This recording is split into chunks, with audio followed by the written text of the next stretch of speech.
Découverte littéraire by Lilmod. Ce soir avec Sandrine Schwartz et le docteur Vigoda. Présenté par Malachi Tobol et Johan Botbol. Erev Tov, bonsoir à toutes et à tous. On est content de se retrouver dans la nouvelle émission Découverte littéraire avec Lilmod. Et on a le grand plaisir de recevoir ce soir Sandrine Schwartz pour son ouvrage Fascinant Shoushani, que vous pouvez voir ici, que vous pouvez retrouver bien sûr sur Amazon ou dans toutes les bonnes librairies en France. Et ce soir, pour interviewer, on aura Malachi Tobol qui va interviewer. Je rappelle, Sandrine, que ça fait plusieurs années que vous travaillez sur ce sujet, que vous êtes diplômée de la section de sciences religieuses, enseignante, chercheuse à l'Institut Elie Wiesel, et bien évidemment, votre sujet de prédilection, c'est l'école de pensée juive de Paris. Voilà, je laisse la parole tout de suite à Malachi pour commencer notre débat, notre émission. Malachi Tobol, à toi la parole. Bonsoir à tous, on m'entend bien? Bonsoir. On m'entend? Très bien. Bonsoir à tous. Alors moi je m'appelle Malachi Tobol. J'ai été touché moi aussi par un virus, non pas celui du corona, mais celui de Shoushani, qui est autrement plus coriace et qui, une fois qu'on a entendu ce nom-là, il ne nous laisse pas tranquille, tant on veut savoir qui était. Donc Shoushani, ce simple mot qui suffit à faire lever les yeux et susciter l'intérêt de toute une génération de juifs, il est notre invité du soir. Alors certains y entendent le son d'une légende populaire, certains sont passionnés par le sujet, certains ont un membre de leur famille qui l'ont côtoyé, certains l'adulent, certains le voient comme un phénomène de foi, mais personne n'y reste indifférent. Plus de 50 ans après sa mort, le mot Shoushani renferme tellement de mystères que lui a été consacrée une longue enquête qui a donné lieu au livre Fascinant Shoushani, qui vient tout juste de paraître. Et pour en parler, nous avons l'honneur ce soir de recevoir son auteur, l'historienne et écrivain Sandrine Schwartz. Bonsoir. Bonsoir. Alors, je vous rappelle juste, vous avez la possibilité de poser des questions pendant l'entretien. On sélectionnera quelques questions à la fin de notre émission. Alors, j'aimerais tout d'abord vous poser la question, Sandrine. Pourquoi et comment vous est venue l'idée de ce livre? Et surtout, pourquoi y avait-il besoin d'un nouveau livre sur Shoushani après l'excellent roman de Salomon Malka sur le sujet? Alors déjà, bonsoir tout le monde. Je voudrais m'excuser, je suis à Faune, mais j'espère que vous réussirez quand même à m'entendre. Eh bien, la destinée de Shoushani m'a hantée depuis ma thèse de doctorat. Comme l'a présenté tout à l'heure Johan, je travaille sur les grandes figures de l'école de pensée juive de Paris depuis ma thèse de doctorat que j'ai soutenue à l'école pratique des hautes études. Et cette école de pensée juive de Paris qui a été illustrée par l'école Gilbert Bloch d'Orsay et le célèbre colloque des intellectuels juifs de langue française. Les archives du colloque des intellectuels juifs de langue française se trouvent aux archives sionistes centrales à Jérusalem. J'ai pu y avoir accès. Et dans ces archives, tout a été gardé scrupuleusement. Et toutes les interventions des grands penseurs qui ont animé cette institution du judaïsme français entre 1957 et le dernier colloque qui a eu lieu en 2004, mais on considère que ces heures de gloire, c'est jusqu'au départ de Emmanuel Levinas, eh bien tout a été consigné. Et dans ce colloque des intellectuels juifs, il y avait très souvent une leçon talmudique qui était proposée par le grand philosophe Emmanuel Levinas et une leçon biblique par André Neher. Souvent, l'une commençait l'événement et l'autre la clôturait. Et à chacune de ces leçons talmudiques qui étaient prononcées par Emmanuel Levinas, il y avait un avertissement, donc de la première leçon jusqu'à sa dernière en 1989, il y avait un avertissement qui figure dans les ronéotypes qui ont été pris suite aux communications d'Emmanuel Levinas, et toutes commençaient par un avertissement du grand philosophe Emmanuel Levinas qui disait qu'il avait un peu honte, qu'il était un peu gêné de présenter une lecture sur le Talmud, que face à son maître, il n'était pas grand-chose, et ce maître, il le cite à quelques reprises, et ce maître, c'est Monsieur Shoushani. Et donc, me hantait cette idée de m'intéresser à ce personnage Alors, depuis ma thèse de doctorat au début des années 2000, en 2005, eh bien, dès que je pouvais prendre des informations sur M. Chouchani, eh bien, je les prenais. Et quand l'occasion s'est présentée, eh bien, j'ai pu écrire cet ouvrage. Alors, le livre, je l'ai écrit assez vite, hein, je l'ai écrit en 2 années, pendant le Covid notamment, mais les informations que j'ai collectées, eh bien, elles sont là depuis un certain temps, en tout cas pour l'essentiel. Alors justement, en 2 ans vous avez écrit ce livre, mais quelles sont les rencontres? Vous avez dit un petit peu la motivation, vous êtes tenté depuis plusieurs années à ce sujet, mais quelles sont les rencontres et les parcours? Par exemple, vous parlez de Brisque et vous écrivez là-bas, notre guide nous raconte. Est-ce que vous avez voyagé physiquement pour rencontrer des gens ou rencontrer des lieux de vie où Chouchani a été présent? Et quelles sont les rencontres et j'ai envie de dire les voyages, pas uniquement géographiques, mais les voyages peut-être métaphysiques ou spirituels que vous avez eus lors de l'écriture de ce livre pour justement écrire ce livre? Alors, il y a eu plein de miracles. Je ne vais pas vous les raconter tous, mais je vais vous en raconter certains. Pour ceux qui me suivent, vous savez sans doute que j'ai écrit la première biographie de la seule femme qui a participé à cette expérience d'école française de pensée juive, qui était Eliane Amado Lévy-Valency. Et le livre s'est terminé. J'avais terminé le livre et je ne savais toujours pas qui était son maître en Talmud, dont elle parlait dans ses correspondances. Elle avait une fascination pour la correspondance. Et puis, à un moment, j'ai pensé que ça pouvait être M. Chouchani parce qu'elle parlait d'un génie qui venait d'Europe centrale et orientale et qui lui avait tout appris. Mais comme à 2 reprises dans ses écrits, elle dit que M. Chouchani, c'est le maître de son ami Emmanuel Lévinas, et donc on en conclut que ça ne pouvait pas être le sien. Et puis, j'ai commencé à travailler sur une autre figure de cette école de pensée juive de Paris qui s'appelait Joseph Gottfried Stein, qui, avec Jacob Gordin, ce que j'essaye d'expliquer, a été un des inspirateurs de cette école de pensée juive de Paris. Et je découvre ces archives et je vois que dans ces archives, il y a la correspondance avec des grandes figures de cette école, Manitou, Edmond Flegg et Eliane Amado Lévy-Valency, et je découvre que ce maître en Talmud que je cherchais, c'était Joseph Gottfried Stein. Et je découvre aussi que Joseph Gottfried Stein était un des amis, pas une des connaissances ou une des fréquentations, un des amis de M. Chouchani, et qu'il l'a hébergé à plusieurs reprises à son domicile, ce dont a témoigné son fils, Samuel Gottfried Stein, qui habite à Strasbourg. Et cet élément-là a été pour moi l'élément déclencheur de diligenter ce travail, de lui consacrer un ouvrage à ce monsieur Chouchani. Alors, monsieur Chouchani m'a fait voyager partout. Alors, on va dire peut-être que l'essentiel de ce livre est d'expliquer le rôle qu'a joué monsieur Chouchani, le professeur Chouchani, sur les grandes figures de l'école de pensée juive de Paris, qu'ont été Manitou, Léon Ashkenazi, qu'ont été Elie Wiesel et qu'ont été Emmanuel Lévinas. Et dans une seconde partie, j'explique que de connaître la véritable identité de M. Chouchani explique à la fois ses itinéraires de vie et ses itinéraires de pensée, et que l'enseignement qu'il donne, entre guillemets une méthode, parce que M. Chouchani c'était tout sauf une méthode, mais en tout cas ses enseignements ont un style qui s'inspire de son lieu de naissance, et ce lieu de naissance, c'est Brest-Litovsk, Brisk, puisque M. Chouchani est né Hillel Perelman le 9 janvier 1895 dans ce haut lieu du judaïsme lituanien qui était Brisk, fief du Rav Soloveitchik, de Raïm de Brisk et du judaïsme brisker. Et la méthode d'enseignement de Chouchani, son style, est inspiré de cette méthode. Alors, vous me posiez la question, Johan, de savoir comment j'ai pu démontrer, archive à l'appui, que M. Chouchani était bien Hillel Perelman.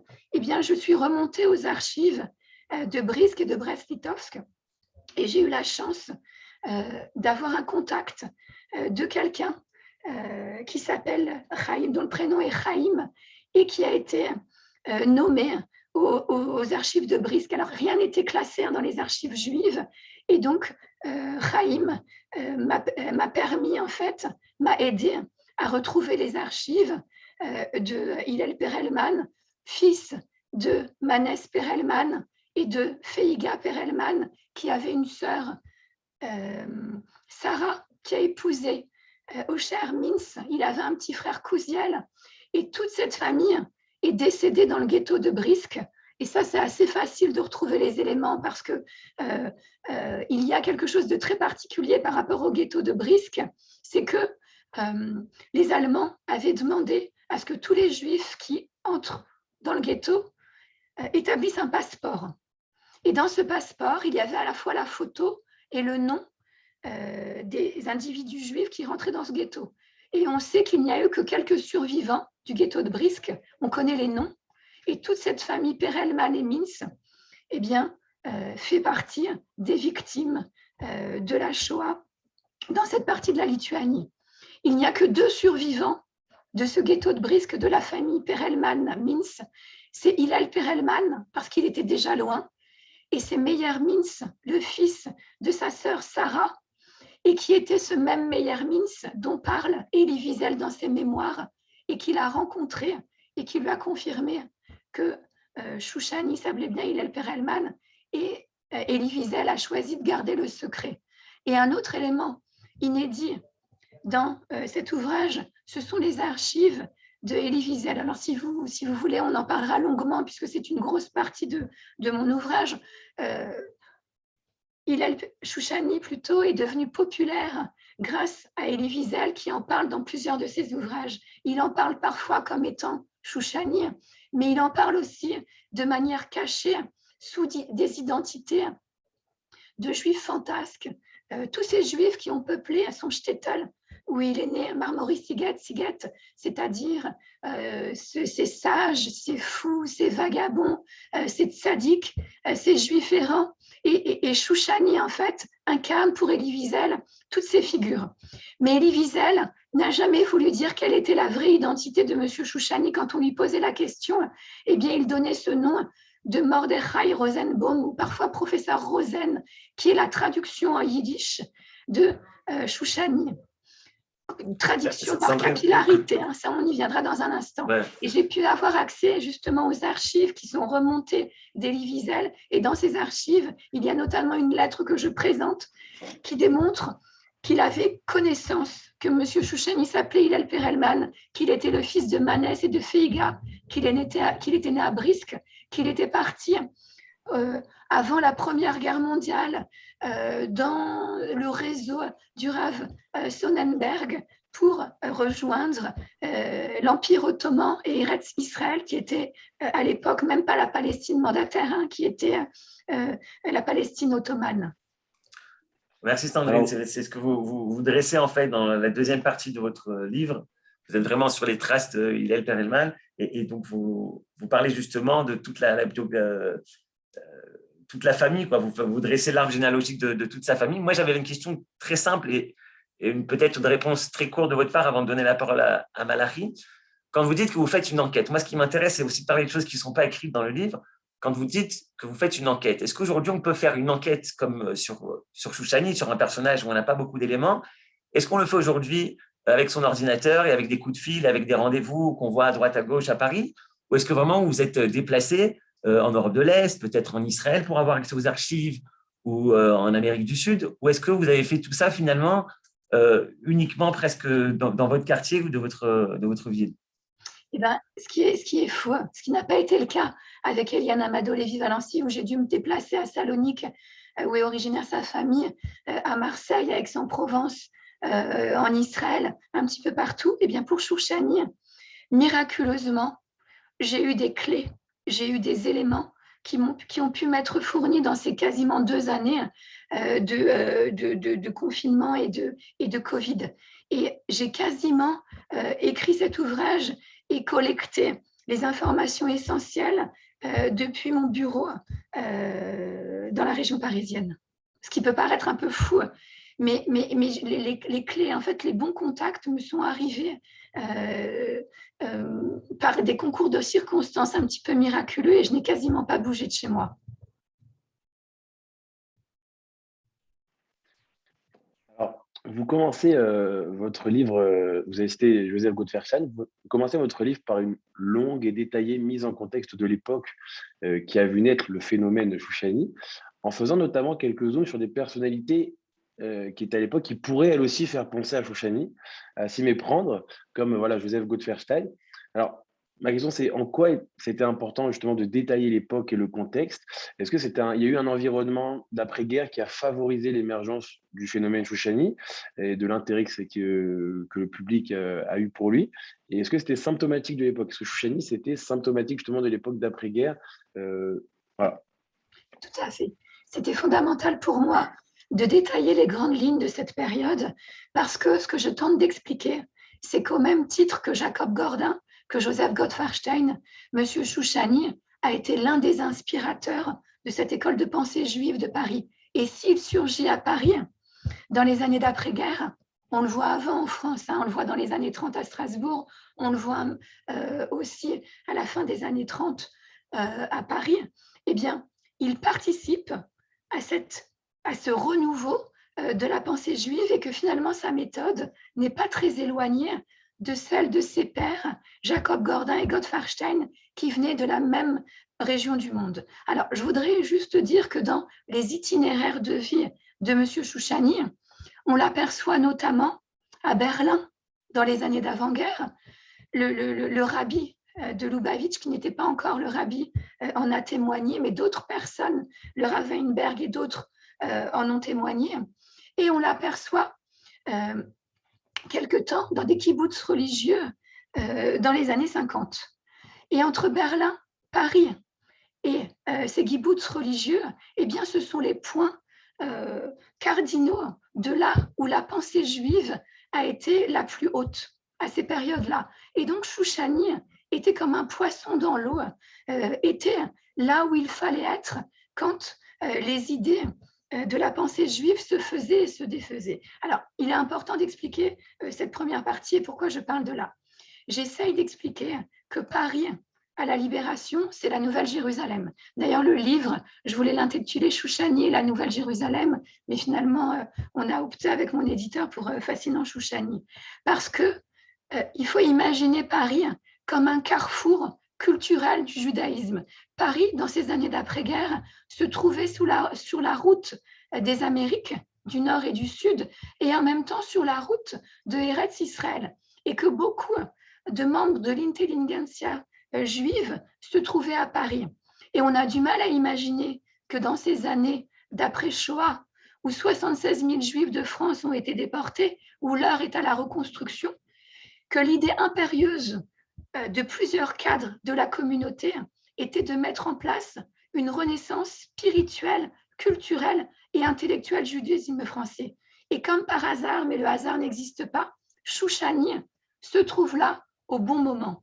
Et il va aider à donner l'impulsion à cette expérience de prendre un bon départ, et notamment en étant à l'école d'Orsay, notamment en étant présent aux côtés d'Elie Wiesel, et notamment en étant aux côtés d'Emmanuel Lévinas, qui, de philosophe, introducteur en France de la phénoménologie husserlienne, va proposer une œuvre juive qui sera cimentée par les leçons talmudiques qu'il donne au colloque des intellectuels juifs de langue française. Donc non, ce n'est pas un hasard si Chouchani est si important et s'il a accueilli avec tant d'importance dans ces années d'après-guerre.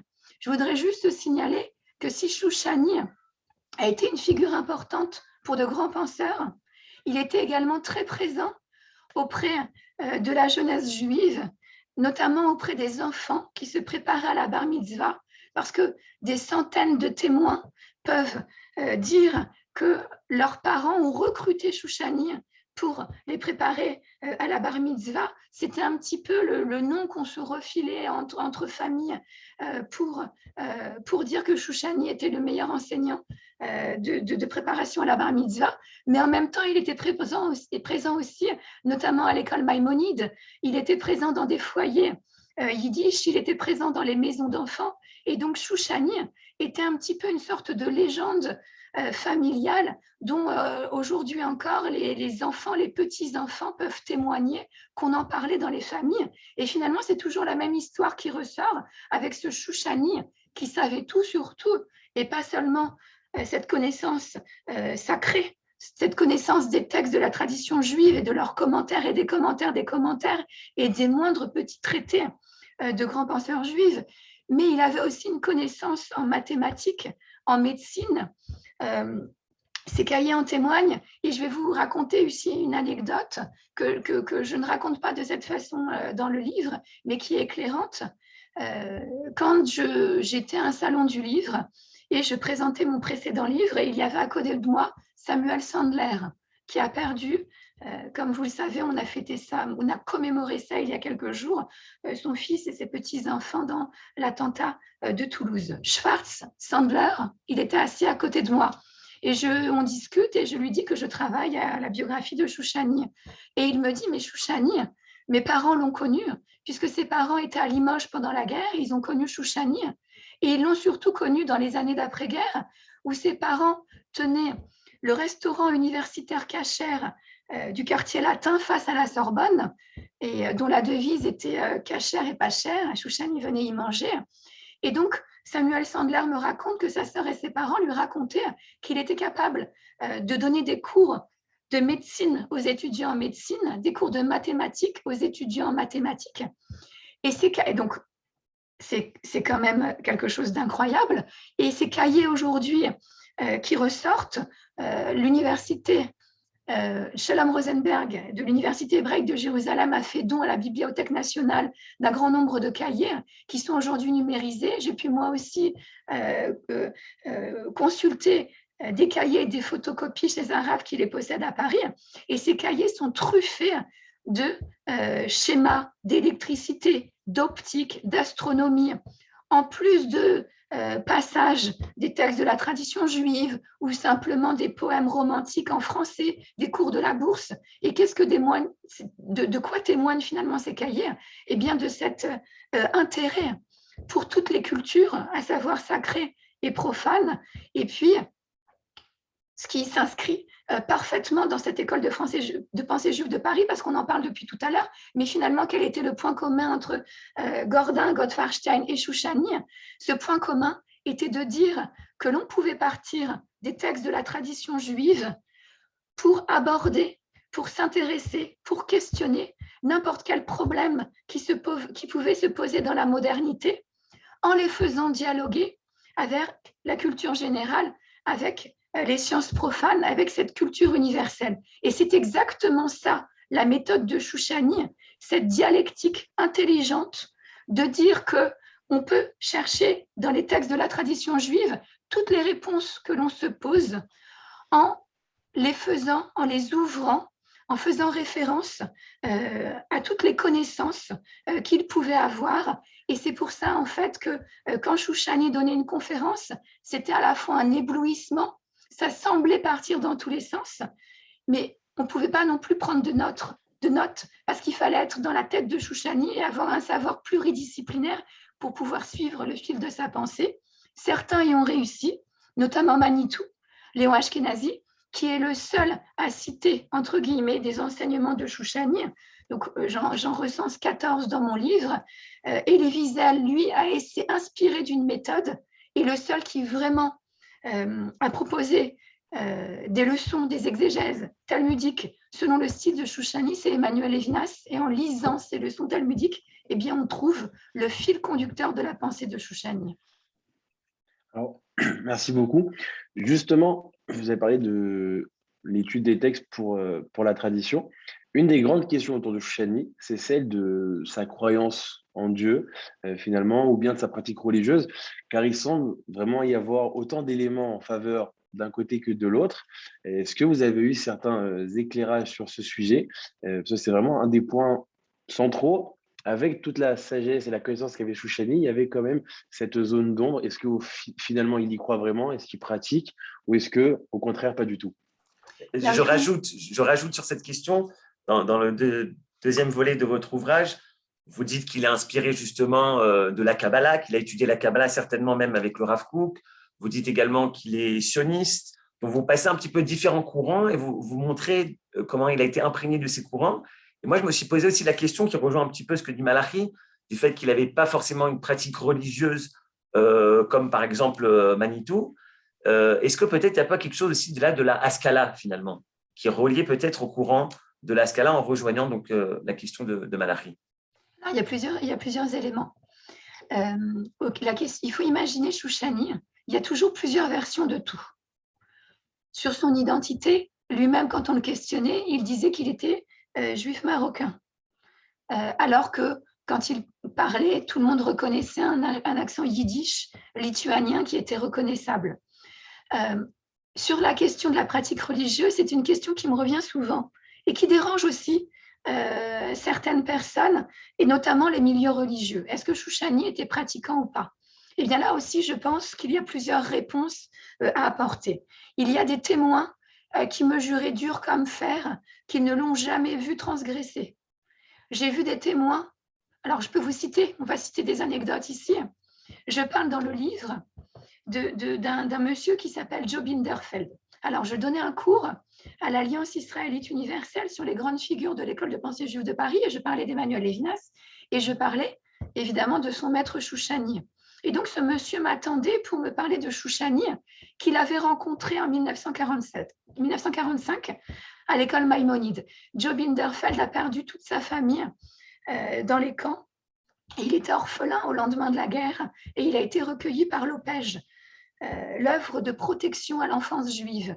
Et l'Opège a proposé à certains enfants de fréquenter l'école Maïmonide, qui avait été créée déjà avant-guerre par Marcus Cohn et qui a été réouverte. Et dès qu'elle a été réouverte, Joe Binderfeld a fait partie des rangs de cette école.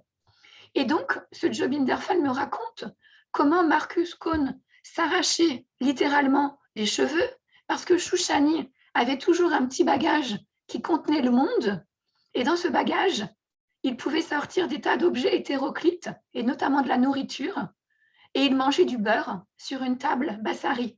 Il mangeait du beurre avec de la viande. Donc, c'est quand même étonnant. D'autres m'ont raconté que, voilà, ils n'ont jamais vu transgresser. Certains le voyaient même mettre les téphilines. Certains disaient qu'il avait un talit de katane. Mais est-ce qu'il était religieux? Est-ce qu'il était pratiquant? Son apparence déjà, compte tenu de la connaissance des textes et du savoir sacré qu'il avait, il était glabre. Est-ce qu'il portait la kippa?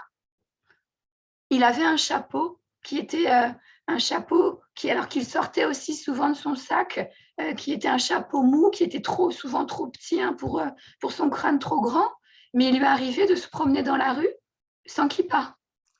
On s'attend, quand on comprend la sagesse de cet homme, justement, on s'attend également à une pratique religieuse. Et je crois que vous citez dans votre livre que les gens qui étaient à l'école d'Orsay ou dans des Shabbatot, dans des Shabbats organisés, l'ont jamais vu se joindre au minyan, à la prière. C'est aussi quelque chose qu'on voit par rapport à Chouchani. Voilà. Alors après, il y avait une autre chose, c'est qu'il était possible aussi qu'il ne voulait pas monter à la Torah parce que c'était compliqué de monter à la Torah sous une fausse identité puisque Chouchani était un faux nom. Mais il y a quelque chose qui peut déranger par rapport à cette pratique religieuse. Et d'ailleurs, on parle de l'école d'Orsay. Quand Manitou est devenu directeur de l'école d'Orsay, il voulait les meilleurs enseignants possibles. Et donc, Castor, Robert Gamzon, le créateur de l'école d'Orsay et en même temps le créateur des EI, lui avait conseillé Chouchani. Et le rabbin Breuer lui a dit « Attention, ne l'engage pas, il est diabolique. Il va tellement loin que c'est quasiment c'est un apicorette. » Et des avertissements comme ça, il y en a eu beaucoup. Je vous donne une autre anecdote. Quand j'écrivais le livre, eh bien, il y a eu un article qui a été fait par l'Observatoire du Vatican, un article sur Chouchani, donc qui doit dater de 2019-2020. J'en parle dans le livre, et qui explique que Chouchani était un crypto-juif, qui était une sorte de nouveau chrétien. Et donc Chouchani était tout cela à la fois. Moi, si vous voulez mon avis, je pense que Chouchani était quelqu'un qui s'était familiarisé avec la Kabbale. comme vous le citiez, Johan, il y a tout un chapitre important puisque j'explique en fait que les enseignements qu'il donne à ces grands penseurs de l'école de Paris sont infusés de 3 éléments, le judaïsme brisker, la Kabbale, qu'il pratique à plusieurs étapes de sa vie, et notamment avec le Rav Kook, et le sionisme. C'est des choses qui ont été oubliées. Et que parfois, quand on va très loin dans la pratique de la Kabbale, eh bien, on peut s'accorder, en tout cas certains se sont accordés des libertés par rapport à la mitzvah. Mais il n'en demeure pas moins, à mon avis, que Chouchani était très attaché au texte de la tradition juive, il était très attaché à l'étude et qu'il avait une croyance qui était solide en Dieu et à l'importance des textes de la tradition juive. Je vous donne une anecdote sur la Kabbale. Donc, j'ai eu pour témoin une dame qui est maintenant très âgée, qui était la fille de quelqu'un qui est devenu rabbin et que Chouchani avait côtoyé quand il était en Afrique du Nord. Parce que si vous voulez, voilà, je vais vous donner rapidement les itinéraires de vie de Hillel Perelman. Il naît à Brest-Litovsk, il se rend en Palestine ottomane, il va aux États-Unis, il va quelque temps à Berlin, il revient, il va en Afrique du Nord, il est au début des années 30 à Strasbourg, après on l'aperçoit à Paris, il est quelque temps en zone non occupée pendant la guerre, il finit la guerre en Suisse, il retourne à Paris, ensuite il va dans des kibboutz religieux au début des années 50, il retourne quelques mois à Paris, il se rend en Uruguay à Montevideo, il fait quelques allers-retours en France et il décède le 26 janvier 1968 en Uruguay. Et quand il était en Afrique du Nord, donc cette fille de celui qui deviendra un rabbin après en France, me racontait qu'avec son père, eh bien, il pratiquait beaucoup la Kabbale. Il pratiquait notamment les jeûnes liés à la Kabbale, c'est-à-dire que toute la semaine, il se nourrissait de pain trempé dans de l'eau, le Shabbat, de pain trempé dans du vin, qu'il pouvait pleurer, se forcer à pleurer. Et cette hygiène de vie, ce jeûne et en même temps ces pleurements sont caractéristiques des kabbalistes qui veulent accéder à une certaine vérité. Et cette dame me dit aussi que dans son jardin, avec son père, il essayait de faire bouger des pierres et elle l'a vu faire bouger des pierres. Alors, est-ce qu'il faut prendre au pied de la lettre ce qui a été dit? En tout cas, c'est très intéressant de savoir que Chouchani, en tout cas, était considéré comme un kabbaliste et que parfois, il y a parmi vous sans doute des gens qui s'y connaissent davantage que moi sur ces domaines-là et que parfois, certaines personnes qui se sont rapprochées de la Kabbale, eh bien, se sont permis de s'éloigner de la pratique religieuse. Donc, Chouchani, c'était ça. C'était quelqu'un qui était profondément pieux, attaché au texte, mais qui s'accordait des libertés par rapport au rite juif. Merci beaucoup. Alors, il y a un phénomène qui ressort un petit peu tout au long du livre, c'est que autant Chouchani provoquait la fascination totale chez tous les hommes qu'il croisait sur son chemin, autant il y avait un phénomène inverse, quasi automatique aussi, de répulsion de la part des femmes. Alors des fois, ça pouvait être les femmes de ceux qui étudiaient chez Chouchani, mais il y a comme ça un peu cette dualité entre d'un côté les hommes qui sont fascinés par le génie de Chouchani et les femmes qui, de manière générale, avaient voir cette répulsion envers Chouchani. Est-ce que c'est quelque chose qui est explicable? Oui, est-ce que justement, Eliane Amado Lévy-Valency aussi parle de Chouchani et quel a été son lien avec elle, puisqu'il a été en lien avec tous les hommes de l'école de Paris, mais avec elle, quelle a été leur relation aussi? Alors, à chaque fois, quand vous posez des questions, il y a plusieurs pistes de réponse. C'est des questions à tiroir. Et c'est aussi très intéressant. Il faut imaginer que Chouchani était un personnage clivant. C'était quelqu'un qu'on aimait ou qu'on détestait. Il n'y avait pas de demi-mesure. Et que Chouchani, qui était un génie, quelqu'un m'a dit, il faut imaginer Google, c'est qu'on lui posait une question, il avait la réponse. Il faut imaginer que c'était réellement ça. Il avait les réponses, aux questions qu'on pouvait se poser. Et que pour beaucoup de personnes, pour des érudits, c'était fascinant d'avoir un tel personnage en face de soi. Et donc, on oubliait qu'il avait l'allure d'un clochard. On oubliait qu'il avait des mauvaises manières parce qu'il pouvait se mettre en colère facilement. Il pouvait houspiller les gens qui étaient en face de lui, qu'il s'agisse de Manitou, d'Elie Wiesel ou de Emmanuel Lévinas, peu importe. Il était capable de les secouer par les épaules. Et en fait, ces personnalités-là, pour qui? Eh bien, la sagesse du savoir ou le savoir de la sagesse était le plus important, oublier ses manières. Donc souvent, eh bien, les épouses aimaient moins M. Chouchani. Il y a cette anecdote que tout le monde connaît, que Mme Lévinas dressait des jolies tables pour Shabbat notamment, avec des nappes blanches. Elle avait donc Mme Raïssa Lévinas qui venait également du même coin que Lévinas de Kovno en Lituanie et qui avait eu une éducation bourgeoise. Et Chouchani s'amusait à s'essuyer la bouche dans la nappe. Et donc ça, évidemment, ça ne plaisait pas. Mais le point sur lequel je voudrais insister, c'est que le clivage n'est pas entre les hommes et les femmes. Parce que Chouchani pouvait avoir des femmes comme étudiantes. Et qu'il y avait aussi des hommes pour qui Chouchani était quelqu'un qui n'était pas fréquentable. Et ces hommes, c'est notamment André Neher. André Neher, qu'il a rencontré à plusieurs périodes de sa vie et qui, avec Lévinas, Manitou et Eliane Amado Lévy-Valency, sont les 4 personnalités les plus importantes de cette école française de pensée juive. Eh bien, André Neher, pour lui, qui était éduqué à l'alsacienne avec des bonnes manières, eh bien, quelqu'un qui était capable de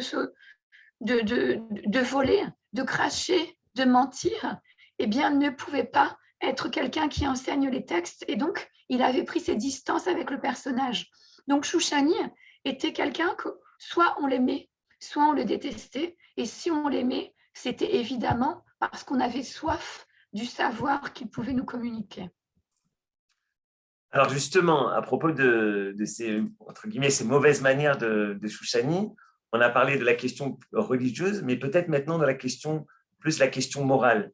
Vous ramenez cette anecdote, lorsqu'il passe la zone libre, il se tombe dans un train justement, et Chouchani dit qu'il a mal au dos, et donc il va donner cette valise à Edwige, et il y a donc là la police, et à ce moment-là, la police les arrête, et il demande d'ouvrir la valise de Chouchani. Il y a plein de bouquins en hébreu. Bon, Edwige s'en sort puisqu'elle a des papiers qui sont en règle, il n'y a pas écrit qu'elle est juive dessus, et par miracle, elle dit que tout ce qui est écrit sur les bouquins, elle dit au policier que finalement, c'est du grec, et comme ça, elle s'en sort. Et puis Chouchani revient après, il prend sa valise et il s'enfuit. Et là, vous écrivez dans le livre, donc page 412, un génie. Donc c'est ce qu'elle pense, c'est ce que Edwige, je crois, pense. Elle écrit un génie, encore que, mais sans valeur morale. Et je rapporte également l'anecdote du clash, en fait, parce que si on lit le livre, en fait, il y a eu un clash entre Manitou et Chouchani. Manitou disait au début, alors c'est comme chez toi, c'est ta maison. Et puis un jour, alors que Manitou est en train de faire un cours, Chouchani est aussi au fond de la classe, et puis il se lève et il humilie Manitou face à tout le monde. Et là, Manitou fait le clash, il dit non, tu ne peux plus rester ici. Donc, il a ses mauvaises manières, mais je ne me dirais pas forcément religieux, mais au niveau moral, il y a quelque chose peut-être qui manque. Comment vous percevez cette chose-là? Parce que Chouchani, c'est tout ça à la fois. Et cette anecdote que vous racontez, alors c'est Nathania Etienne qui me l'a raconté, qui était de la famille de Edwige. Shlomo Malka raconte ces 2 anecdotes, mais ces 2 anecdotes, tout le monde les connaît. Quand il se fait passer soit pour un musulman pendant la guerre, ce qui le sauve, ou un professeur de mathématiques. Mais cette anecdote-là, pendant la guerre, que vous racontez, que j'écris dans le livre, est quand même autre. C'est-à-dire que quand il quitte Paris pour la zone non occupée, il va avec cette jeune femme qui a une vingtaine d'années et qui sauve des centaines de juifs en les faisant passer en zone non occupée, et qui est suisse. Et elle a la chance d'être suisse parce que sur les passeports suisses, qui étaient un vrai passeport, il n'y avait pas la religion qui était mentionnée.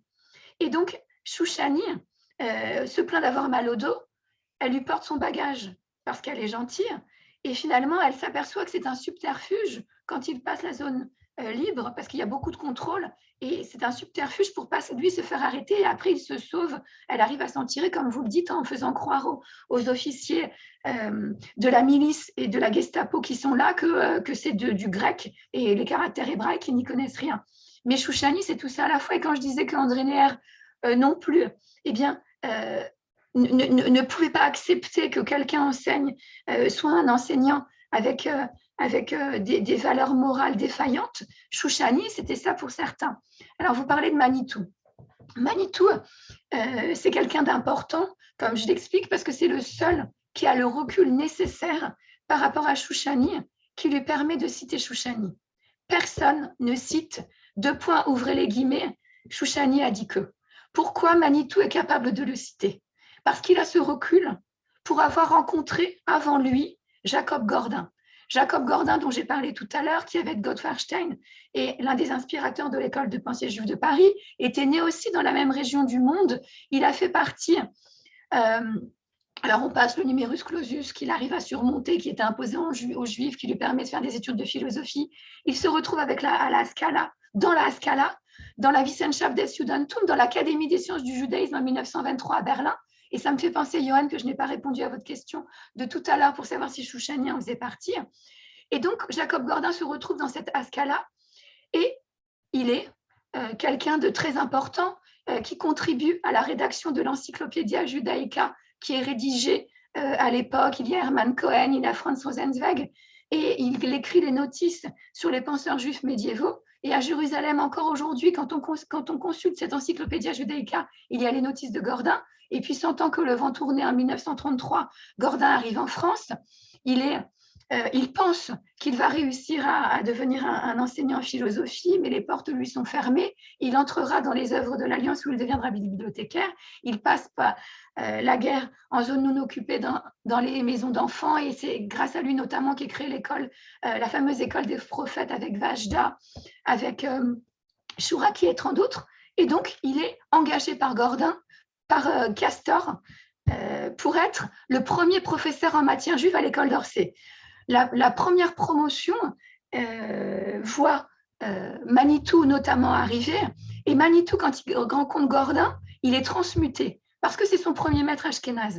Et il est tellement transmuté que jusqu'à la fin de ses jours, on vous dira qu'il avait le portrait de Gordin dans son bureau, et que cette méthode qui était celle de Shoushani, de ce dialogue fécond des textes de la tradition juive avec l'universel, la culture générale, pour démontrer la modernité des textes du judaïsme, c'est la méthode de Gordin. Donc, quand il rencontre Shoushani, il a déjà été initié à tout ça. Et donc, il lui ouvre les portes de l'école d'Orsay, vous le rappeliez tout à l'heure, et il passe des Shabbats là-bas, et puis il donne quelques conférences. En même temps, Manitou est vice-président de l'UEJF, et il va le faire venir à l'UEJF. Alors, j'ai dans le livre aussi quelque chose qui est totalement inédit.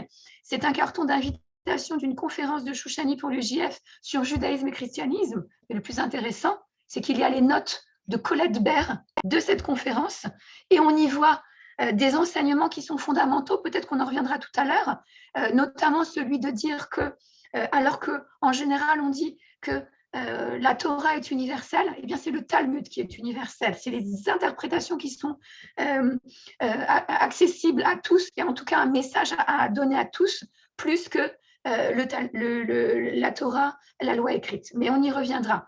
Et donc, Manitou va ouvrir les portes de son école à Shoushani, mais il va rompre avec lui pour plusieurs raisons. La première, c'est qu'il ne le trouve pas pédagogue. Sa méthode, ce fameux spectacle de l'éblouissement sur lequel il peut passer des jours et des jours à parler du bête de Béréchit et à convoquer toute la culture générale et mathématique des auteurs de toutes les langues possibles, eh bien, un jour, il va donner une théorie, le lendemain l'inverse, le surlendemain encore une autre. Et pour ces jeunes gens de l'école d'Orsay qui n'avaient pas une formation pieuse, solide, une formation juive sur les textes solides, ils trouvaient que cette déconstruction n'était pas pédagogue et que les étudiants finissaient sur un champ de ruines et que ce n'était absolument pas quelque chose de constructif pour ces étudiants. Il y a aussi quelques affaires de mœurs qui vont déranger Manitou. Et puis il y a surtout cette fameuse conférence qu'il donne sur la clandestinité de la pensée juive où Shoushani est au fond de la salle et Shoushani va montrer qu'il est là juste à la fin, il va lever la main et il va laminer en public, il va humilier en public Manitou qui à partir de là va lui interdire les portes de l'école d'Orsay. Mais Manitou a cette honnêteté intellectuelle de continuer à citer les enseignements qu'il a reçus de Shoushani dans les conférences qu'il donne. Et donc, je cite dans le livre au moins 14 enseignements. Et là, je vous raconte encore quelque chose qui vient de se passer il y a quelques jours. La semaine dernière, dimanche dernier, je donnais une conférence au Limoud France, où je parlais de Shoushani. Et une dame était là, elle vient m'acheter le livre et elle me montre une photo du mariage de ses parents où elle me dit, regardez, est-ce qu'à côté de Manitou, ce ne serait pas Chouchani? On est en 1967, Chouchani décède le 26 janvier 1968 à Montevideo, et je vois la photo vite fait. Je sais que Manitou était fâché avec lui et qu'à cette période-là, il était en Uruguay. Et je lui dis tout de suite non, c'est pas possible.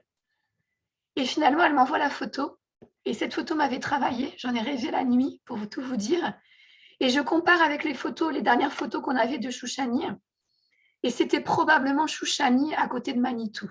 Donc, qu'est-ce que ça veut dire historiquement, cette photo de Chouchani en novembre 67 à un mariage à côté de Manitou? Ça veut dire qu'en 67, il était en France, qu'il venait encore régulièrement en France, et que Manitou lui avait pardonné ses frasques à l'école d'Orsay.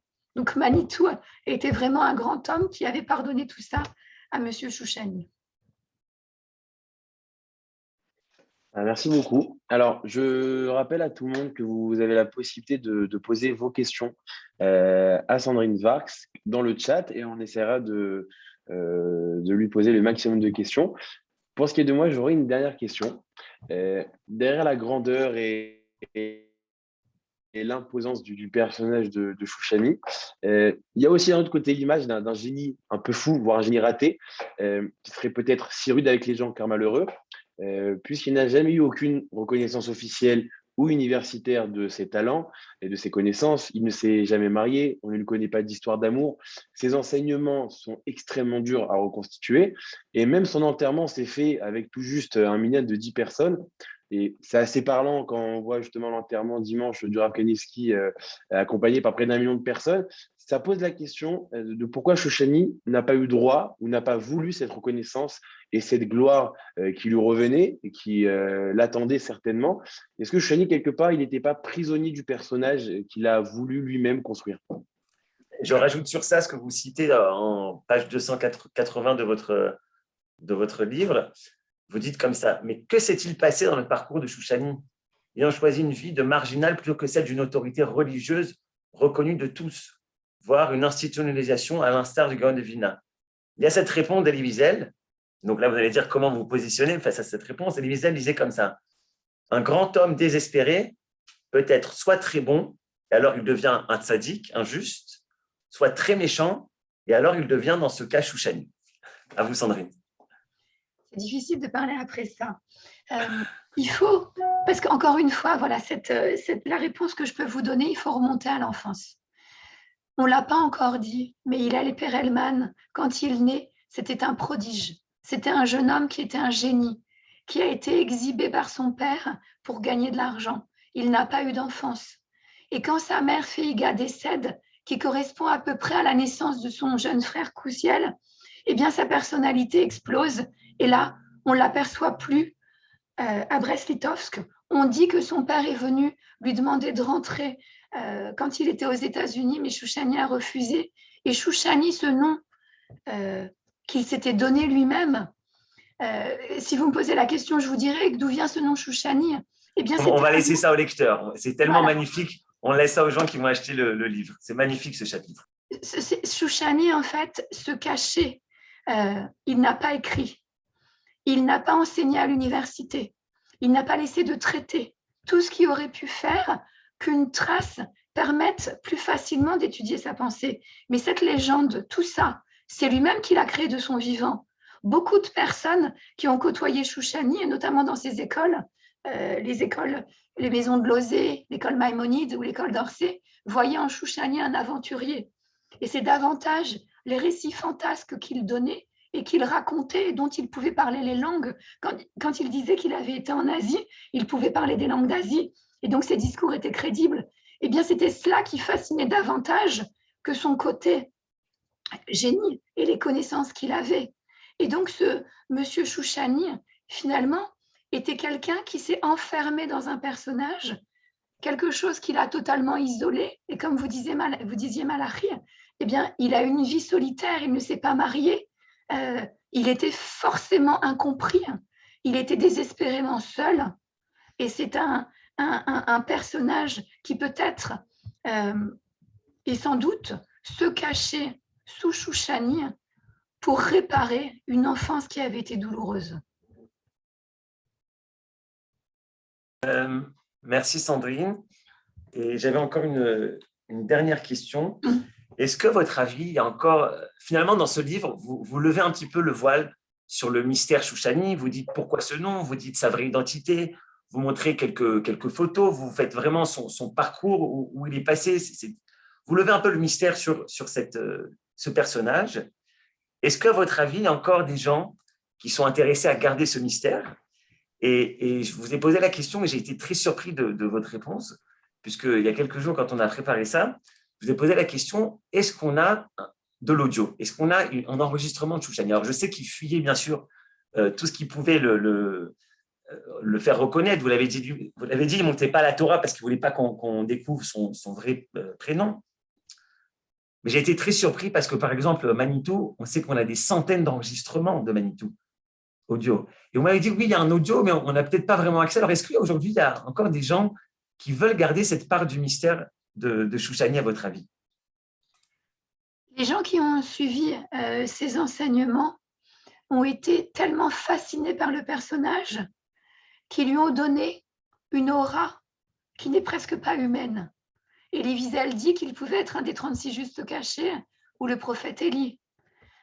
Quand Henri Nerson récite pendant 1 an le Kaddish, quand son maître disparaît, son maître Chouchani, eh bien, il s'était fait le vœu de ne pas dévoiler son identité parce que M. Chouchani était pour lui davantage qu'un homme. Il était plus que tout ça. Et donc, Chouchani, pour certains, a une dimension ésotérique, une dimension mystique qui fait qu'on n'a pas envie de dévoiler une identité qui pourrait peut-être porter préjudice à la mémoire de cet homme. Alors moi, je dois vous dire que je me suis posée en historienne, et c'est peut-être pour ça que j'ai fini ce travail. D'autres qui essayent, parce que j'en connais, qui travaillent sur Chouchani, mais qui ont été happés par le personnage, eh bien, finalement, ont du mal à terminer parce qu'il y a comme une crainte inconsciente de dévoiler des choses que Chouchani ne voulait pas dévoiler. Moi, j'ai fait un travail d'historienne et j'ai voulu expliquer que Chouchani était là à une époque qui a été importante, l'époque de l'après-guerre, et que si son enseignement est important, c'est parce qu'il s'appelait Hillel Perelman et qu'il était né à Brest-Litovsk et qu'il avait été à Berlin et qu'il avait rencontré le Rav Kook. Et donc, simplement de parler de Chouchani et de ses rencontres et ne pas dire qui il était et d'où viennent ses enseignements, eh bien, finalement, on n'a rien dit. Parce que savoir qu'il s'appelait Hillel Perelman ou Mordechai Rosenbaum ou Mardokheo Ben Soussan, finalement, ça n'a pas d'importance. L'essentiel est de savoir quelle était la source de ses enseignements et quels sont les enseignements qu'il a transmis.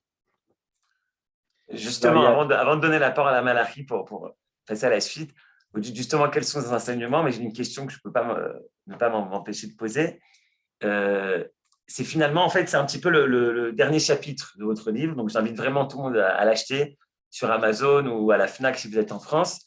Et vous dites finalement qu'on a ces centaines de cahiers, mais il est encore très difficile de déchiffrer tous ces cahiers. Est-ce que vous-même, vous travaillez peut-être déjà sur un autre ouvrage, peut-être qui n'est pas sur le personnage Chouchani, mais sur ses enseignements?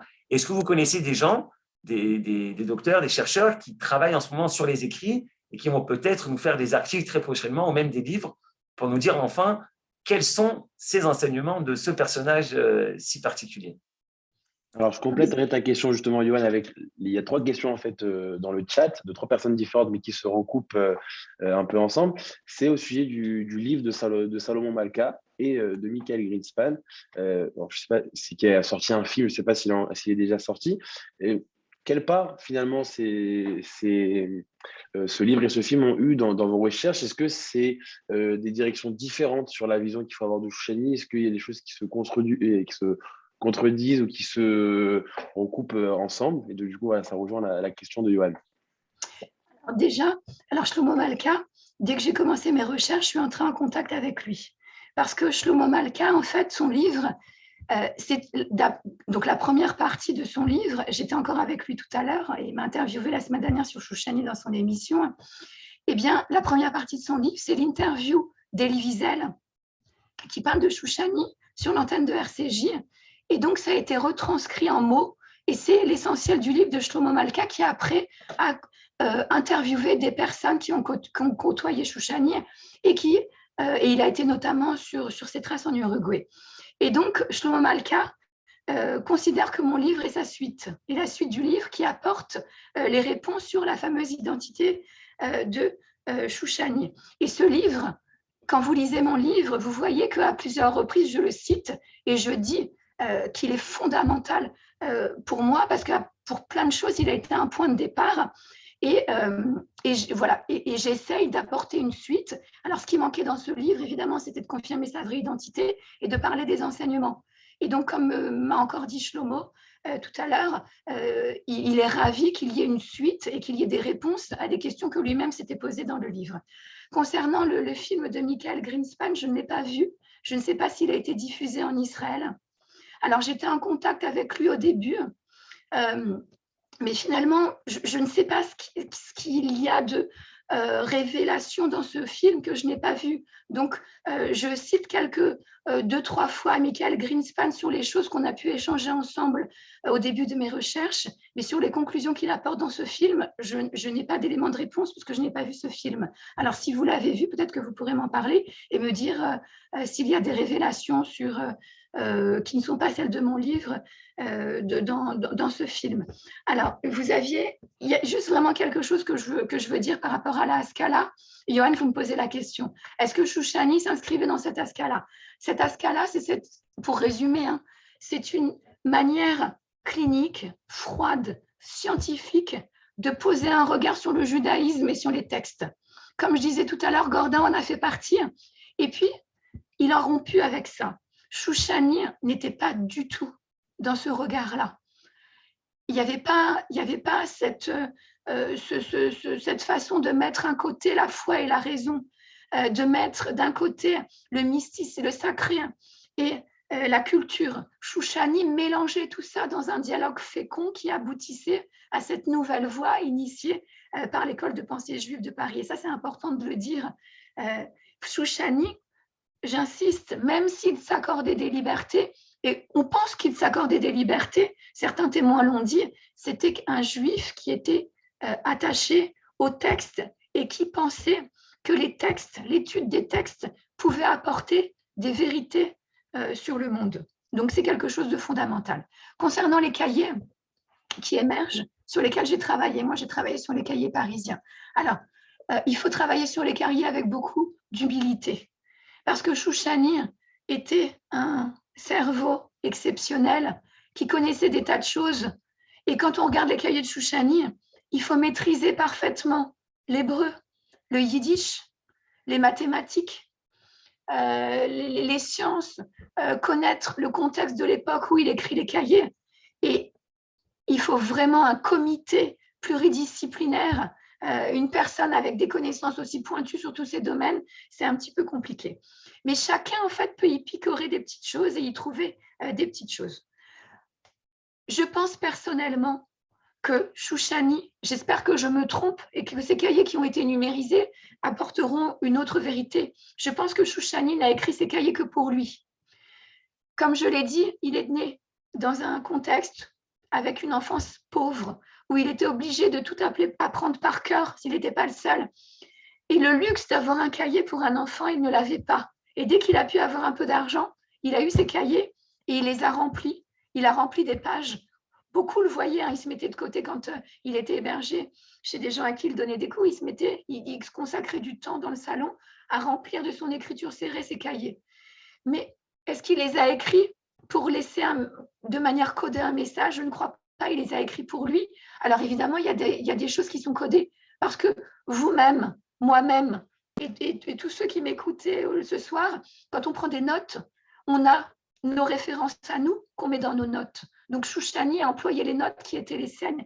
Mais si ces cahiers ne doivent démontrer qu'une seule chose, c'est l'étendue des connaissances qu'avait Chouchani, l'étendue des langues qu'il maîtrisait et qu'il était une sorte de Léonard de Vinci du XXe siècle avec un savoir sacré et profane absolument important. Il faut dire que quand il est décédé, Chouchani, il y a une espèce de comité, une amicale qui a été créée et des cahiers ont été envoyés un petit peu partout pour les étudier. Et personne n'y a trouvé une vérité du monde, un secret révélé ou quelque chose d'important. En tout cas, personne à l'heure actuelle.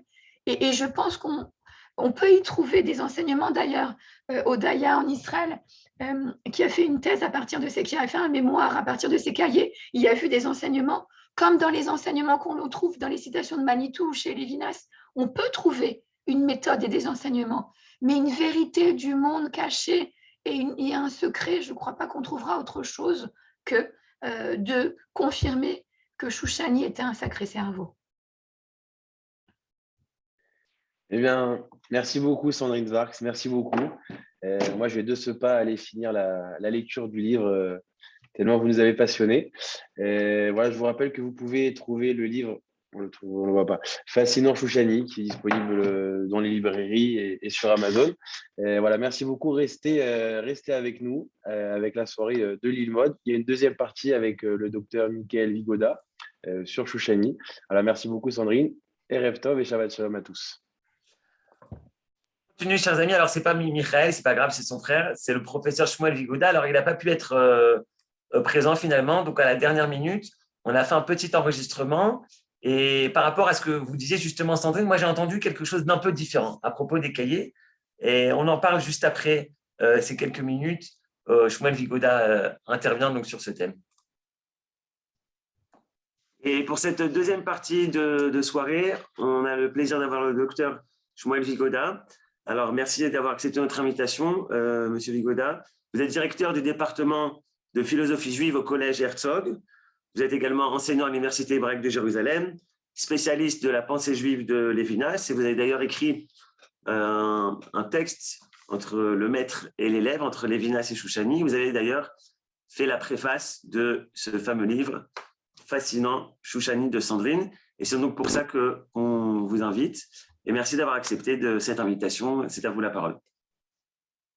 Merci à vous, merci pour cette invitation. Et c'est un plaisir pour moi de participer à votre émission, également de contribuer au livre de Sandrine Schwartz, qui est tout à fait dans le cadre du thème que je vais essayer de développer brièvement aujourd'hui, que j'ai intitulé « Du mythe au logos ». Ça fait plusieurs dizaines d'années que je m'intéresse à la pensée de Chouchani et surtout à son enseignement. Et je dirais que pendant vraiment des dizaines d'années, on a été dans le registre que j'appellerais contes et légendes. On était dans les contes et légendes sur Chouchani parce que les gens qui l'ont connu, et j'en ai interviewé vraiment peut-être des centaines, les gens qui l'ont connu, pour l'écrasante majorité, avaient beaucoup de mal à se rappeler du contenu de ce qu'il enseignait. Par contre, ce que j'entendais à chaque fois, c'était des remarques qui avaient à faire soit avec l'aspect, je dirais, bizarre de sa personnalité, ou alors à l'étendue extraordinaire de ses connaissances dans plusieurs domaines. Mais lorsque j'essayais disons, de tirer quelque chose de concret, c'est-à-dire qu'a-t-il dit à propos de tel et tel texte, comment lit-il ce texte du Talmud, comment interprète-t-il un tel ou tel passage biblique, comment se mesure-t-il avec ce défi textuel qu'il y a ici ou là, ou ce défi, disons, au niveau de la pensée juive qu'il y a, et Dieu sait qu'il y a beaucoup de défis auxquels la pensée juive doit se mesurer. j'arrivais toujours disons, au pied du mur, mais je n'étais pas en mesure de pouvoir escalader le mur. Et je pense que ce qui se passe ces derniers temps, c'est que on est en train de passer de ce que j'ai appelé les contes et légendes à la concrétude. On est en train de passer à une phase dans laquelle nous pouvons maintenant essayer d'aborder les contenus de ce qu'il a suggéré. Certes pour lui-même, parce que ce qui se passe, c'est que grâce à une décision de la famille de mon maître et de mon maître, le professeur Shalom Rosenberg, qui avait en sa possession plusieurs centaines de cahiers, disons entre 100 et 200 cahiers que Shoushani a laissés à sa mort en 1968. Il les a donnés, la famille Rosenberg a décidé de léguer ces cahiers à la Bibliothèque nationale d'Israël. Et je dois dire que la Bibliothèque nationale a accueilli ce legs avec beaucoup de noblesse et qu'elle a tout de suite compris la richesse potentielle qu'il y avait dans ces cahiers, et elle a nommé une personne, le docteur David Lang, pour s'occuper de la lecture et le déchiffrage de ces textes, évidemment, après qu'ils aient été scannés et digitalisés. Donc maintenant, ces textes sont abordables par tout le monde. Mais comme dit le docteur David Lang, lui-même a commencé à déchiffrer ces cahiers, et ce que nous commençons à voir, c'est effectivement le contenu. Quels étaient les textes sur lesquels il a travaillé? Nous savons qu'il a travaillé, par exemple, sur certains traités du Talmud. Nous savons qu'il a travaillé sur des textes du Talmud de Jérusalem. Nous savons qu'il a travaillé sur des textes de la mystique juive, la Kabbalah, et d'autres textes anciens de la mystique juive. Nous savons qu'il a travaillé sur certains textes bibliques. Par exemple, des textes qui sont plus difficiles à aborder, comme le texte de Michelet.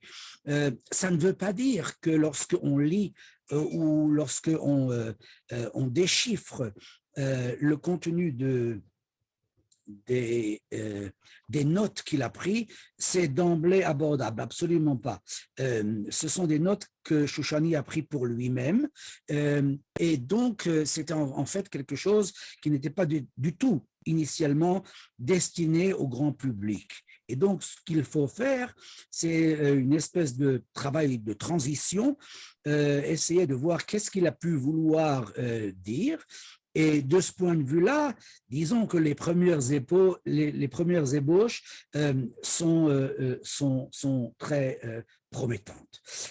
Donc, de ce point de vue-là, je pense qu'on est vraiment maintenant dans cette phase que j'ai appelée la phase transitionnelle entre le mythe, ou ce que j'ai appelé conte et légende, et la concrétude, c'est-à-dire essayer de comprendre le contenu, quelle était vraiment la nature de sa pensée. À cela, je voudrais rajouter encore deux petites choses. La première, c'est une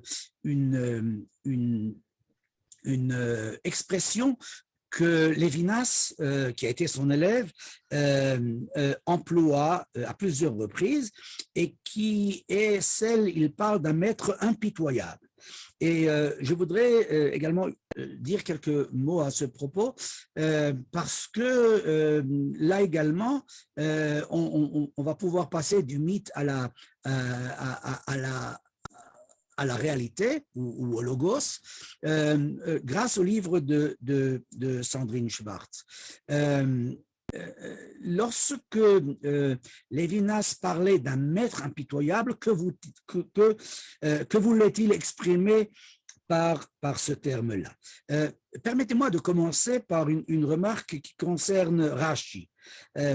Si on se pose la question, quelle est la grandeur de Rashi? Évidemment, on pourrait écrire là-dessus plusieurs livres, mais je voudrais suggérer ma version de la grandeur de Rashi. Il me semble que la grandeur de Rashi réside dans le fait que Rashi est abordable aussi bien par des enfants qui sont au CM1 ou CE1, je ne sais pas exactement ce que c'est. De mon temps, on appelait ça la 11e. Alors, les enfants en bas âge, les enfants de 6 ans qui commencent à apprendre le Chumash, vont utiliser Rashi et ils vont s'aider de Rashi, c'est-à-dire que Rashi est dans une grande partie de son œuvre abordable par des novices et simultanément, le même Rashi continue à être travaillé par des érudits, par les plus grands érudits à travers toute l'histoire juive dans les derniers 1000 ans ou plus. Et ça, c'est quelque chose qui est tout à fait extraordinaire. C'est cette capacité de pouvoir parler à la fois à des gens qui ne savent pas, qui n'ont pas la connaissance des textes, et à des gens qui sont des gens érudits. Et je pense que une des caractéristiques qui était celle de Shoushani, c'était quelque chose dans ce genre-là. C'est-à-dire que Shoushani a enseigné à des gens qui ne savaient quasiment rien. J'ai interviewé des gens, je citerai un seul nom, Monsieur Sicurel, qui était un juif qui est arrivé à Paris d'Égypte et qui n'avait pas eu d'éducation juive. Et je l'ai interviewé quelques années avant sa mort. Et il m'a raconté avec une réelle émotion comment Shoushani a été pour lui en quelque sorte, je dirais, le prof de 11e. Il a été celui qui l'a fait entrer dans le monde de l'étude. Et ce même Shoushani pouvait enseigner dans la même journée ou juste après à des érudits. Je ne parle même pas du fait qu'il pouvait également enseigner des thèmes de mathématiques très avancés ou de physique très avancés. Mais dans le monde de l'étude, il pouvait également, des études juives, il pouvait également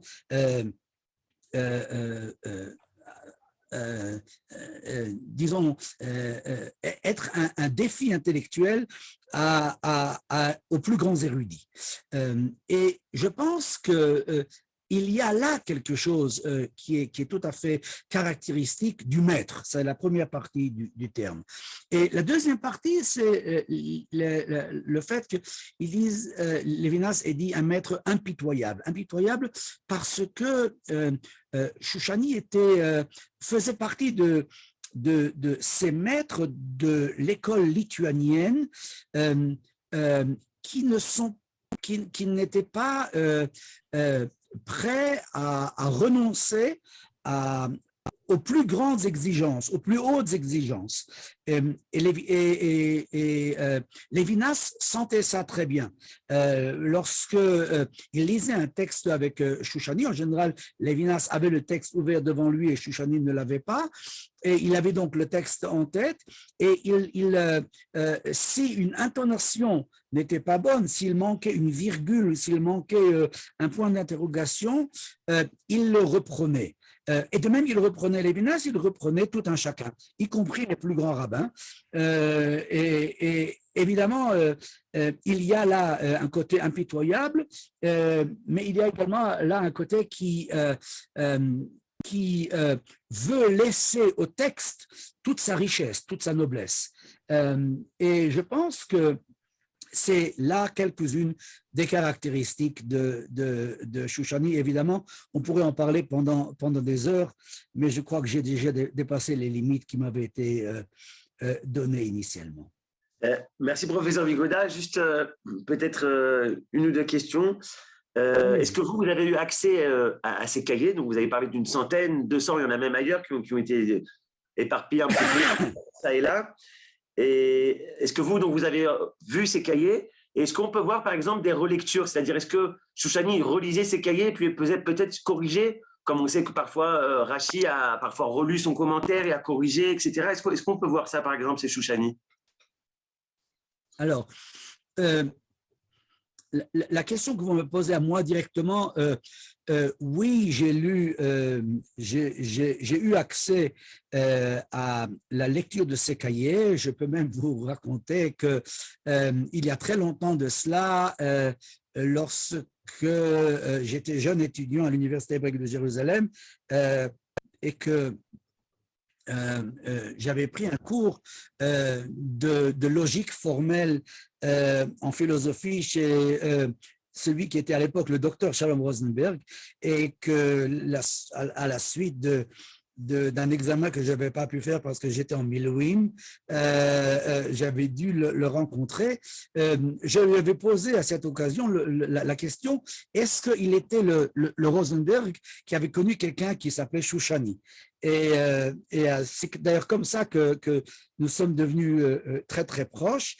Il m'a répondu à ce moment-là, le monde se répartit en deux, ceux qui savent qui c'est Shoushani et ceux qui ne le savent pas. Et à ce moment-là, on a commencé véritablement à être beaucoup plus proches, et il m'a invité à ce moment-là à étudier avec lui certains des cahiers qu'il avait déjà à l'époque à sa disposition.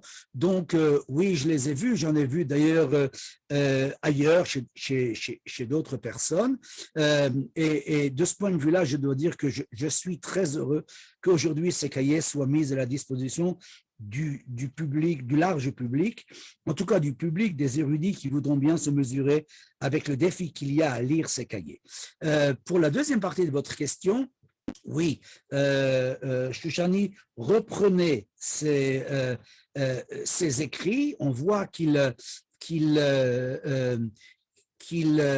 a des ratures, qu'il y a des corrections, il y a des rajouts.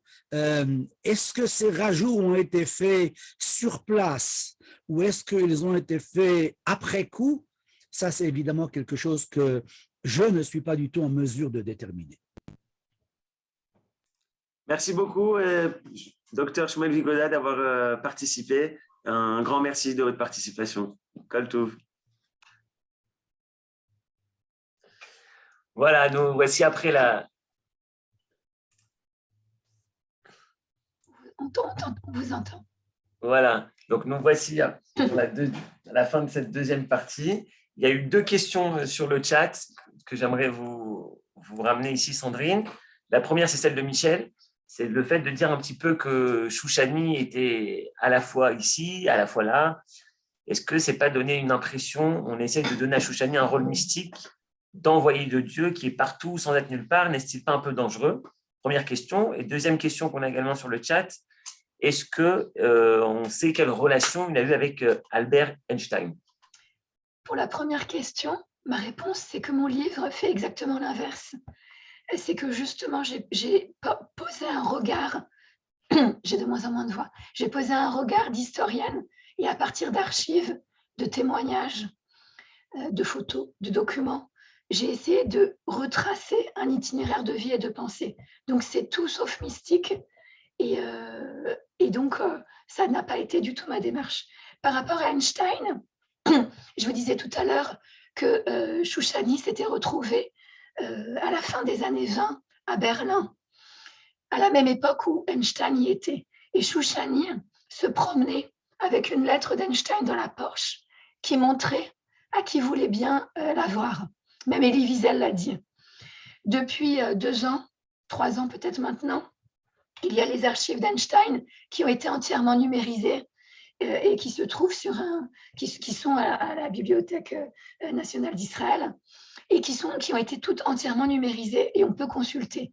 Et donc, j'ai essayé de voir s'il y avait un échange de correspondance avec quelqu'un qui s'appellerait Hillel Perelman, puisque c'était son identité à l'époque, et je n'ai absolument rien trouvé. Donc, Que Shoushani ait pu avoir une lettre de Einstein, c'est tout à fait probable, puisqu'à l'époque, Einstein était totalement accessible et ils étaient ensemble à la même période à Berlin et ils ont probablement fréquenté les mêmes personnes. En avant la confirmation par les archives, je ne l'ai pas. C'est pour ça que j'en ai à peine parlé dans l'ouvrage. Alors, la deuxième question qui était, voilà, donc mystique, j'en fais un personnage avec une étude scientifique et Einstein, probablement, mais on n'a pas la certitude. Merci, merci Sandrine. Est-ce qu'il y a une dernière question? On finit, voilà, j'ouvre le micro. Est-ce qu'il y a quelqu'un ici qui veut Est-ce que je peux me permettre quelque chose, Johan? Oui, oui, allez-y Sandrine. C'est que Shmuel Vigoda parlait tout à l'heure de concrétude et que finalement on tourne autour du pot depuis tout à l'heure et qu'on n'a parlé d'aucun enseignement réel de Shoushani. Quelle est la trace de Shoushani qui nous reste aujourd'hui? Et si vous me le permettez, eh bien, on peut faire rapidement une petite étude en 2 minutes. D'accord? Avec plaisir. Alors, la première chose, je vais vous citer un enseignement de Shoushani tel qu'il a été retranscrit fidèlement par Léa Ashkenazi, Manitou en 79, quand il a proposé une leçon sur le Cantique des Cantiques vu par le Gaon de Vilna. Donc, je vous lis ce que Léon Ashkenazi dit dans un enregistrement audio qui a été retranscrit. Vous avez entendu parler peut-être d'un très grand enseignant qu'il y a eu dans la génération précédente qui s'appelait Shoushani. Je vais vous citer un enseignement je n'ose pas l'appeler Rav Shoushani, mais du grand Shoushani. Il disait ceci: qu'est-ce que la création? Qu'est-ce que Bereshit? C'est comme une mère qui prend son enfant et le place loin d'elle pour qu'il apprenne à marcher. Il voulait par là nous faire comprendre toute cette sensibilité de Dieu par rapport à la créature, à la manière de ce que peut ressentir une mère qui met son bébé fragile au commencement de son histoire, au commencement de sa vie, loin d'elle, pour lui apprendre à marcher. Alors l'enfant a 2 possibilités. Le souhait de la mère est double aussi. Il y a d'abord qu'il apprenne à marcher, parce que tant qu'il ne sait pas marcher, la mère n'a pas joué son rôle. Toute mère souhaite que son enfant apprenne à marcher. Mais en même temps, il y a un deuxième souhait. La mère souhaite lui apprendre à marcher pour qu'il revienne vers elle. L'histoire du monde se situe toujours dans cette alternative.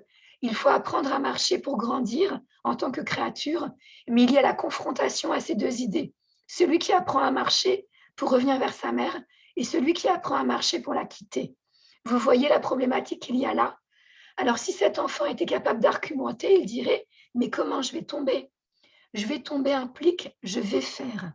Effectivement, il ne sait pas marcher, mais c'est cela l'apprentissage. Et c'est une dure loi. Il y a le risque de la faute, c'est-à-dire du trébuchement. Et cette crainte de la mère qu'il tombe. Alors, doit-elle le prendre dans les bras? Bien sûr que non, puisqu'il faut qu'il apprenne à marcher. Vous voyez le drame qui se passe entre le créateur et la créature. Et là, dans ce texte, finalement, il y a 2 explorations possibles. La première, elle est personnelle, liée à la biographie de Shoushani. De manière parabolique, la mère évoque l'autonomie nécessaire et difficile de la liberté humaine. Et on pense tout de suite aux errances d'Hillel Perelman Shoushani, qui débute après la mort de sa propre mère vers 1912. Et la seconde exploration est plus universelle, car derrière la figure de cette mère, eh bien, il y a Hachem, et pas n'importe quel Hachem. Il y a cette idée de Dieu qui se cache, et cette idée de Dieu qui se cache, elle est reprise à plusieurs reprises par Emmanuel Levinas dans ses leçons talmudiques. Levinas, en fait, définissait la Guémara qui était le commentaire de prédilection de Shoushani, comme la Torah s'enrichissant de son rayonnement, même à travers le temps. Et Emmanuel Levinas, à partir de cette idée, a élaboré plusieurs réflexions qui seront longues à expliciter ici, mais que j'explore dans le livre.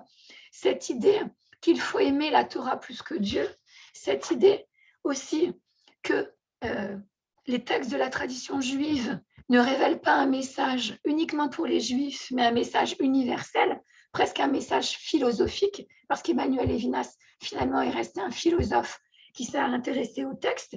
Et puis cette idée fondamentale aussi, que les textes doivent être interpréter de manière de sans fin. Et c'est ce fameux au-delà du verset dont parlait Emmanuel Levinas, cette manière de souffler sur les braises pour aborder des vérités et une manière aussi de ne jamais finir quelque chose.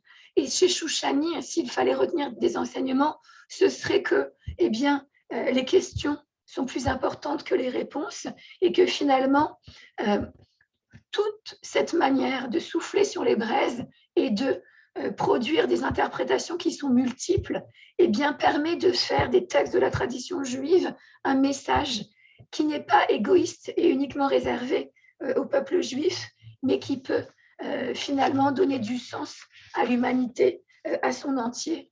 Et la dernière chose, peut-être en conclusion, à retenir, c'est que pour Shoushani, finalement, qui était un enseignant exigeant, Shmuel Vigoda l'a rappelé tout à l'heure, et bien souvent, quand on prodigue, quand on reçoit des enseignements, eh bien, les étudiants, nous-mêmes, on les oublie.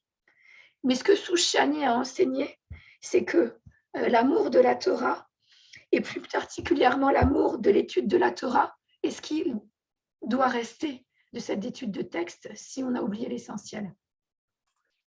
Merci beaucoup Sandrine d'avoir accepté notre invitation sur l'IMOD pour cette ouverture, cette nouvelle émission donc, qui s'appelle Découverte littéraire. On espère vous retrouver tous.